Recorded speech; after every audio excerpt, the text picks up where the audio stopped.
you can't tell women to lower their expectations, but this is the reality. When you ask a man if you could have a woman who had 80% of everything you wanted, 75% say, yeah, I'm on board. Mm-hmm. When you say to a woman, a man has 80% of what you want, 75% say that's not enough. But if you, but even look at the media. Right.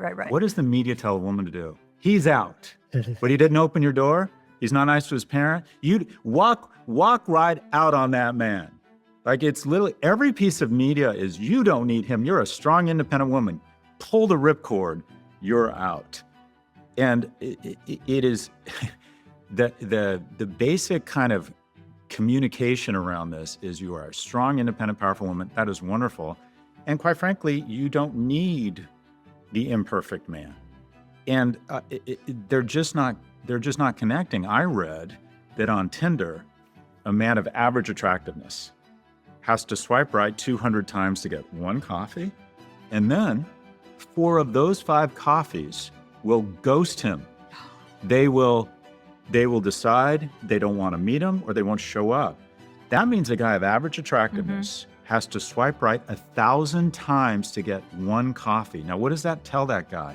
Women don't value me. Women make me feel rejected. And then they go online and they see these misogynists telling them it's not your fault.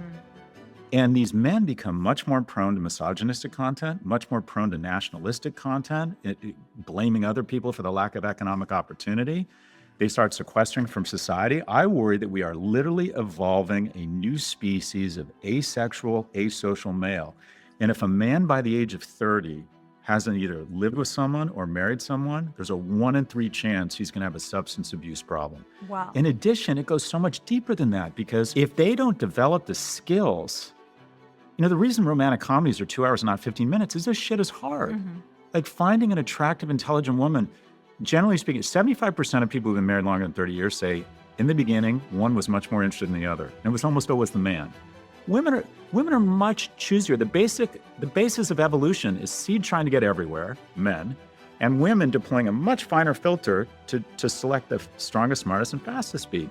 So men need an environment to demonstrate excellence. And you hear these women talk about it. He was kind. He was good at work. I liked the way he smelled. He was funny. Where do men demonstrate excellence? When they're not going to college, they're not going into an office because of remote work. Where do they're not going to church, they're not going to temple. Where does a woman have the opportunity to fall in love other than these baseline metrics? And you were talking about women say, you've seen these TikToks, over $100,000, that's not unreasonable. And over 6 feet,